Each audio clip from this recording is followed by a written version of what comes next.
दोस्तों नमस्कार, मैं हूं जयश्री नागदा और आप देख रहे हैं बेबाक बोल। दोस्तों, हमारे देश के प्रधानमंत्री बिना टेलीप्रॉम्प्टर के एक शब्द नहीं पढ़ पाते। ऐसी बातें, ऐसी चीजें, ऐसे मीम्स कई बार आपने भी सोशल मीडिया पर तैरते हुए देखे होंगे।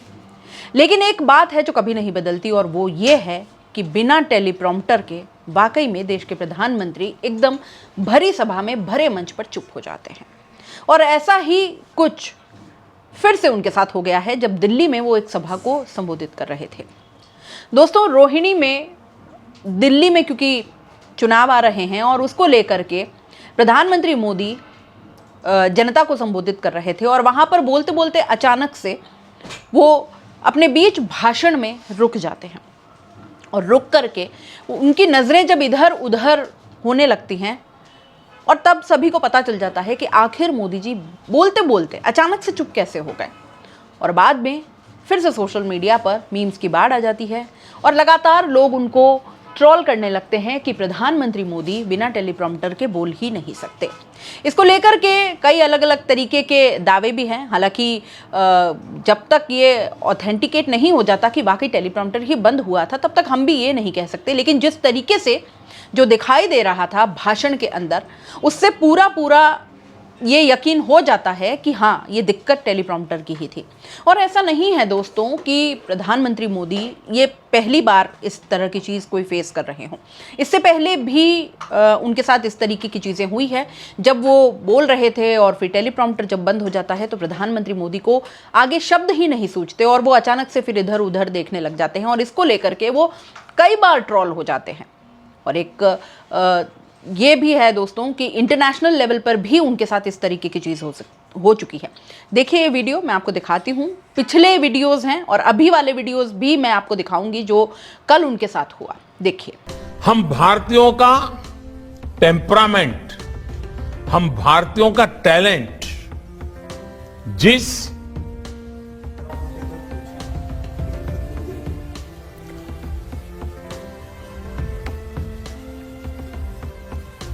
क्लास ऑफ ठीक से सुना रहा है। देखा आपने। अब कल किस तरीके से प्रधानमंत्री मोदी बोलते बोलते रुके, वो भी जरा देख लीजिए। और लोकार्पण करके यहां आया हूं।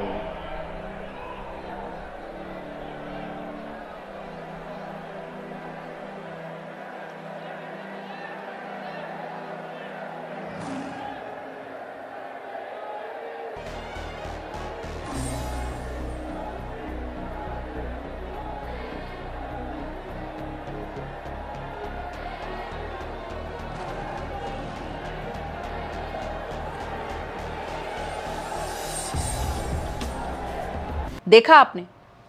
दोस्तों, इस सब के बीच में तमाम तरह की बातें सोशल मीडिया पर हो रही है, लेकिन प्रधानमंत्री मोदी के बचाव में प्रदीप भंडारी जो हैं वो आए हैं और उन्होंने सोशल मीडिया पर लिखा, fake news, I was there. PM Narendra Modi stopped because the public was chanting his name Modi Modi. He started back by saying, दिल वालों की दिल्ली का ये उत्साह, ये हौसला वाकई अद्भुत है। आप इज लूजिंग दिल्ली। कुल मिलाकर प्रदीप भंडारी ये कहना चाह रहे हैं कि मोदी जी इसलिए रुके थे क्योंकि वहां पर जो जनता में से जो लोग थे वो इतने ज़्यादा उत्साहित थे मोदी जी को देख करके कि वो मोदी मोदी वहां पर चिल्लाने लगे ज़ोर ज़ोर से। और उसको लेकर के मोदी जी 2 मिनट के लिए ठहर गए और बाद में उन्होंने फिर से अपनी बात शुरू की कि ये उत्साह, दिल्ली वालों का ये उत्साह देख करके वो काफ़ी खुश हैं, इस तरीके की चीज़। लेकिन दोस्तों, जनता इतनी मूर्ख है नहीं जितना कि दिखाने की कोशिश की जा रही है। यहाँ पर अलग तरीके की बातें भी हो रही है। सोशल मीडिया पर लोग अब वीडियो पोस्ट करके लिख रहे हैं, टेलीप्रॉम्प्टर स्टॉप्ड, विश्वगुरु स्टॉप्ड। वहीं ये भी पोस्ट की गई है कि मिस्टर मोदी कुंड से अ लाइन विदाउट टेलीप्रॉम्प्टर, मतलब एक लाइन वो नहीं बोल सकते अगर टेलीप्रॉम्प्टर बंद हो जाए। साथ ही साथ महुआ मोइत्रा का भी एक पुराना वीडियो जो है जिसके अंदर वो एक इंटरव्यू के अंदर ये कह रही थी, TMC MP Mahua Moitra grills Narendra Modi for using teleprompter during his speeches.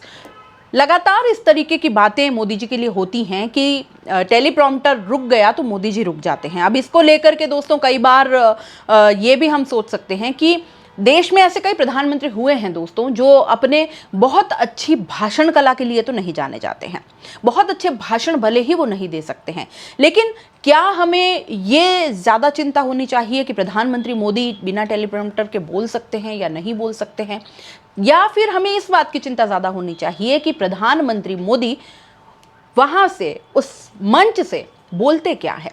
क्योंकि हो सकता है कि उनकी भाषण शैली बहुत अच्छी हो, जैसा कि बहुत तारीफ करते हैं, भले ही वो टेलीप्रॉम्प्टर पर देख के बोले, लेकिन वो क्या बोलते हैं उन शब्दों के मायने ज़्यादा हैं।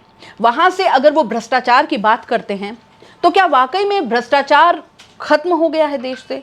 क्या वाकई में मोदी जी ने भ्रष्टाचारियों पर उसी तरीके से कार्रवाई की है जिस तरीके से आप देख रहे हैं पिछले कुछ समय से अडानी के भ्रष्टाचार या उन जिस तरीके के आरोप लगे हैं उस पर विपक्ष लगातार बहस की भी मांग करता रहा, उस पर चर्चा की बात करता रहा, उस पर जांच बिठाने की मांग करता रहा। क्या इसके ऊपर कोई कार्रवाई हुई? साथ ही साथ ऐसे कई नेता हैं, ऐसे कई सांसद विधायक हैं जिनके ऊपर पहले तो बड़ा भ्रष्टाचारी होने के आरोप लगाए गए, केस में उनके नाम आते गए, लेकिन जैसे ही दोस्तों चुनाव आते हैं और जैसे ही वही जिन पर आरोप लगते हैं वही विधायक और सांसद बीजेपी में चले जाते हैं, बीजेपी की वॉशिंग मशीन में धुल जाते हैं, या तो वो आरोप सारे चले जाते हैं और या फिर वही लोग जिनके ऊपर इतने संगीन आरोप होते हैं वो केंद्र में मंत्री बन करके बैठे होते हैं। तो शब्दों के मायने ये हैं कि भले ही वो बात टेलीप्रॉम्प्टर से देखकर बोली गई हो या बिना टेलीप्रॉम्प्टर के, लेकिन उसके मायने क्या है। इसी तरीके से आपको याद होगा कि दिल्ली से ही उन्होंने ये कहा था कि महिला सम्मान को लेकर के उन्होंने बहुत बड़ी बात कही थी और ये कहा था कि हर हाल में कुछ भी महिलाओं के बारे में कहा या ऐसा कुछ किया जाता है तो वो सहने के लायक नहीं है, और महिला सम्मान की उन्होंने वहाँ से बात की थी। काफ़ी लोगों ने तालियां पीटी, हर तरफ मोदी की बहुत वाहवाही भी हुई, बहुत चर्चाएं हुई, लेकिन क्या वाकई दोस्तों ऐसा है? क्या महिला सम्मान को लेकर बीजेपी या उनके नेता या हर कोई उतना ज़्यादा उस पर अमल कर रहा है? क्या प्रधानमंत्री मोदी ऐसे लोगों पर कार्रवाई कर रहे हैं जो महिला सम्मान की धज्जियां उड़ा रहे हैं? कल ही का वाकया ले लीजिए आप। विधुड़ी जो है, जिस तरीके की भाषा उनकी है, जिस तरीके से वो बोलते हैं, उन्होंने एक ही दिन में 2 ब्लंडर्स किए। दिल्ली की ही बात है जहां प्रधानमंत्री मोदी सभा कर रहे थे, वहीं पर एक तरफ विधुड़ी जो है वो इस तरीके की बातें 2 महिला नेत्रियों के बारे में कर देते हैं और उनके ऊपर क्या पार्टी कोई कार्रवाई करती है? विधुड़ी किस तरीके के नेता हैं दोस्तों, ये भी आपको जान लेना चाहिए। लेकिन उससे पहले ताज़ा बात पर पहले बात करते हैं। क्या कहा उन्होंने सड़कों की बात को लेकर के दोस्तों ये कहा था कि अब जो दिल्ली की सड़कें हैं, कालका जी की जो सड़कें हैं, वहां पर अब प्रियंका गांधी के गालों जैसी सड़कें बना देंगे। दोस्तों इससे पहले भी लालू प्रसाद जो हैं वो हेमा मालिनी के गालों को लेकर के इस तरीके की वाहियात बात कह चुके हैं। रमेश विधुड़ी ने एक बार फिर से उसी बात को दोहरा दिया है और इस बार महिला नेत्री बदल गई और प्रियंका गांधी हो गई। उन्हें यह महसूस ही नहीं हुआ कि चाहे बात हेमा मालिनी की हो या चाहे प्रियंका गांधी की हो, सम्मान महिला का दांव पर लगा, फिर चाहे वो कोई भी महिला हो। इसी तरीके से जब बार बार इस बात पर कांग्रेस ने भी विरोध दर्ज कराया और हर तरफ से जब विधुड़ी की काफ़ी किरकिरी हुई और लगातार उन पर इस तरीके के सोशल मीडिया हो चाहे हर तरीके से जब दबाव आना शुरू हुआ और कहीं ना कहीं बीजेपी को भी जब इस तरीके की बातें झेलनी पड़ी, तो हो सकता है कि उनके ऊपर काफ़ी प्रेशर पड़ा। एक बार तो विधुड़ी ने इससे भी नकार दिया था और उन्होंने कहा था कि पहले लालू ने माफ़ी मांगी थी क्या? मतलब वो अब तक भी मानने को तैयार नहीं थे, लेकिन फिर क्योंकि चुनाव आने हैं और ऐसे में विधुड़ी आतिशी के खिलाफ वहां चुनाव लड़ रहे हैं, एक मुख्यमंत्री जो अभी हैं उनके खिलाफ वो चुनाव लड़ रहे हैं, तो ऐसे में इस तरीके की भाषा से कहीं ना कहीं आगे चल करके वोटों के रूप में नुकसान हो सकता है। और विधुड़ी की जो भाषा है वो किसी से छिपी नहीं है, तो ऐसे में हो सकता है कि बीजेपी आलाकमान की तरफ से उन पर दबाव बना हो और बाद में विधुड़ी ने माफी मांगी। पहले सुनिए कि विधुड़ी ने किस तरीके से सड़कों को लेकर के प्रियंका गांधी और सड़कों को जोड़ा और क्या कितनी घटिया और कितनी वाहियात मानसिकता के साथ ये बात कही थी। सुनिए जरा। लालू ने कहा था बिहार में कि बिहार की सड़कों को मैं हेमा मालिनी जी के गालों जैसे बना दूंगा।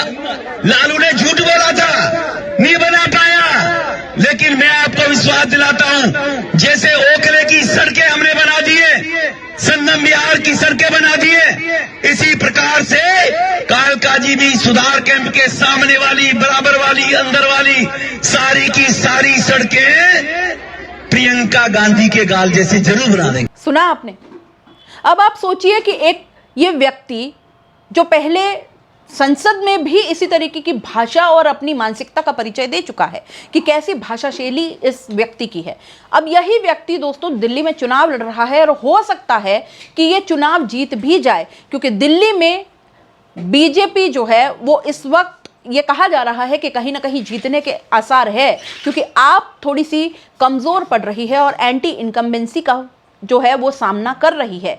ऐसे लगातार आंकड़े सामने आते हैं और ऐसी चीजें कई सामने आती है कि हाँ, बीजेपी का इस बार दांव लग सकता है। सोचिए अगर इस मानसिकता का व्यक्ति, ऐसी भाषा शैली और ऐसी सोच वाला व्यक्ति जीत कर भी वहां आ जाता है, तो आने वाले समय में क्या क्या चीजें, क्या क्या भाषण शैली या किस तरीके की बातें जो है वो जनता को सुनने को मिल सकती है भारत देश में एक नेता के द्वारा। दूसरी बात, एक बार गलती करके कोई व्यक्ति अगर सुधर जाता तब भी चलो समझ में आता है, हालांकि विदुड़ी से ऐसी उम्मीद करना भी मुझे बेमान नहीं लगता है, क्योंकि उनका ऐसा इतिहास रहा है, इस तरीके की चीजें लगातार सामने आती है कि उनकी भाषा शैली बेहद घटिया और बेहद वाहियात है। अब वो जो सिटिंग मुख्यमंत्री है दिल्ली की आतिशी, उनके खिलाफ भी कई सारी ऐसी बात कर देते हैं जो वाकई कोई भी सुनेगा तो वो आक्रोशित हो जाएगा। उन्होंने अब सीधा ये कह दिया कि आतिशी मार्लेना से सिंग हुई और अब उन्होंने अपना बाप बदल लिया है। इस तरीके की चीजें एक नेत्री, महिला नेत्री के बारे में करना कहीं ना कहीं एक, फिर कोई भी व्यक्ति हो, चाहे वो किसी भी कैडर का हो, किसी भी फील्ड से आता हो या कोई भी हो, महिला सम्मान पर इस तरीके के बातें करना अपने आप में बहुत ज़्यादा घटियापन को दर्शाता है। और आगे चल के अगर ऐसा व्यक्ति कोई नेता बनता है दिल्ली में, तो आप सोचिए कि किन चीज़ों का सामना दिल्ली की जनता भी करेगी और बाकी लोग भी करेंगे। तो ये दोनों ही चीज़ें दोस्तों बहुत ज़्यादा रमेश विधुड़ी के खिलाफ जो है कल से सोशल मीडिया पर तैर रही हैं।